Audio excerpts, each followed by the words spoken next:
Hello everyone, welcome you to your own channel IELTS by Mohit Arora. आज का जो topic है वो है IELTS reading true false not given. ये true false not given Cambridge की बुक से लिए गए हैं और ये रियल जो एग्ज़ाम लेवल होता है सेम एट इट है। ओके, तो पहला क्वेश्चन है मैनी जो मतलब सेकंड के जो फॉरेस्ट थे, जंगल थे, आर बिंग डिस्ट्रॉयड, वो डिस्ट्रॉय किए गए थे, यानी कि उनको किसी भी तरह से हानि पहुंचाई गई थी बाय अटैक बाय इंसेक्ट। जो इंसेक्ट होते हैं, जो कीड़े मकोड़े होते हैं, उनके द्वारा जो डिस्ट्रॉय कर दिए गए थे फॉरेस्ट। ओके, ये क्वेश्चन है और इसकी मैंने लोकेशन हाईलाइट कर रखी है, ये ग्रीन वाली इसकी लोकेशन है। Okay, true false not given के अंदर हमने पहले स्टेटमेंट रीड करके उसका कीवर्ड उठाकर लोकेशन पे पहुंचना होता है, जो कि इसकी लोकेशन है। इंसेक्ट भी दिया हुआ है इसमें, पेस्ट डिस्ट्रॉइंग भी दे रखा है और सब कुछ मतलब मुझे यहाँ मिला, इसलिए मैंने इसे हाईलाइट किया। तो इसे रीड करते हैं। एंड ए की रीजन, जो एक की रीजन था, मेन जो रीजन था फॉर डिस्ट्रक्शन के लिए इज़, वो ये था जो इंसेक्ट पेस्ट होते थे ना, वो डिस्ट्रॉय कर देते थे वास्ट क्वांटिटी, मतलब कि बहुत ज़्यादा हाई क्वांटिटी के अंदर of what is grown by local farmer, जो लोकल फार्मर के द्वारा जो उगाया जाता था, कुछ भी राइस और वगैरह वगैरह जो भी उनके द्वारा ग्रोन किया जाता था, उनको डिस्ट्रॉय करते थे। ठीक है, इंसेक्ट पेस्ट। और इसने हमें जो पूछा है, उसने फॉरेस्ट के बारे में पूछा कि जो फॉरेस्ट है वो डिस्ट्रॉय किए जाते थे अटैक के द्वारा, इंसेक्ट के द्वारा। बट इसने हमें कहा है जो इंसेक्ट थे वो डिस्ट्रॉय करते थे जो लोकल फार्मर जो उगाते थे, ठीक है, उनको फिर लीड करते थे, leading them to clear forest to create new paddy field.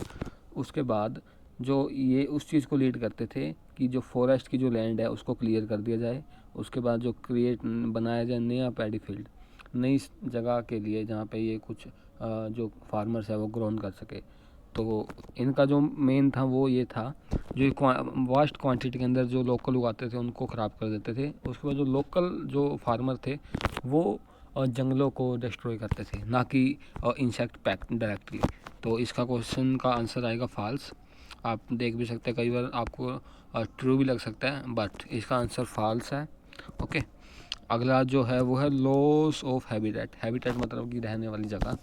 Has badly affected, उसने बहुत बुरा प्रभाव डाला जो इंसेक्ट वॉरियर्स बैट्स थे। इंसेक्ट वॉरियर बैट्स मतलब जो कीड़े मकोड़े खाने वाले जो बैट्स मतलब चमगादड़ थे, ये आगे शहर का नाम दे रखा है। ठीक है, मदर सक्सकैन।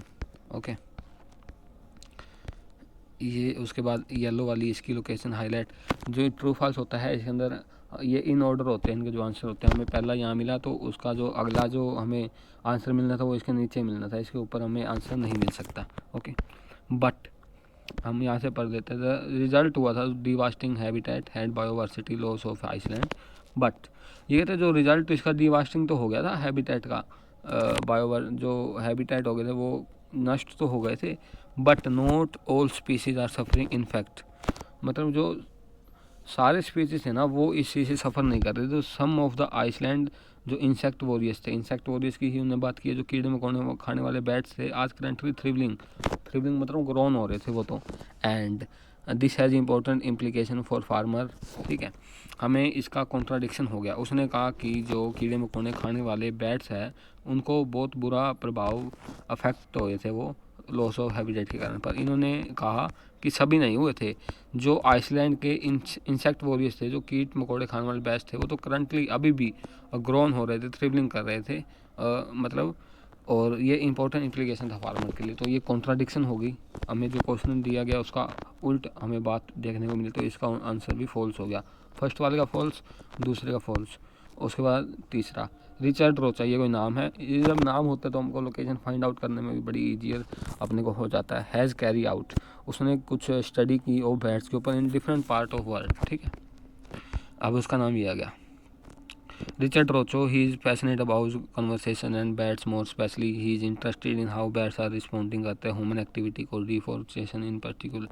रोचा की new study show that several species bat are giving, मतलब हमने को कहीं भी वर्ड के बारे में बात नहीं की कि जो उन्हें जो स्टडी की थी वो बहुत सारे पार्ट्स जो थे वर्ड के उसके अंदर की थी। ये आप देख भी सकते हो, ये लोकेशन है।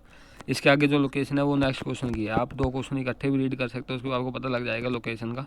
ओके, बट इसकी location Richard Rocha, he is passionate about conversation और and bats more specially he is interesting how bats are responding करते हैं ह्यूमन एक्टिविटी को। उसके बाद रोचा की नई स्टडी शो करती है सेवरल स्पीसीज़ को बैट्स, मतलब बहुत सारी स्पीसीज़ को तो वो शो करती है बैट्स की, बट इसने कहीं ये नहीं बताया कि क्या वो स्पीसीज़ जो उन्होंने स्टडी की थी वो अलग अलग पार्ट्स थे अपने वर्ल्ड के या एक जगह से, तो इस बात का इसके अंदर जिक्र ही नहीं हुआ। अगर हमको हाफ स्टेटमेंट मिल गई जैसे रिचर्ड रोचा कह रहे हैं स्टडी के बारे में बात होगी, बैट्स की बात होगी, different parts of the world की बात ही नहीं हुई, इसका आंसर आ जाएगा नोट की वन। पहले का फॉल्स, दूसरे का फॉल्स, तीसरे का नोट की वन। ओके, तो इस तरह आप सारे के सारे क्वेश्चन थोड़ा सा ध्यान से अगर करेंगे तो डेफिनेटली आप 7, 8, 9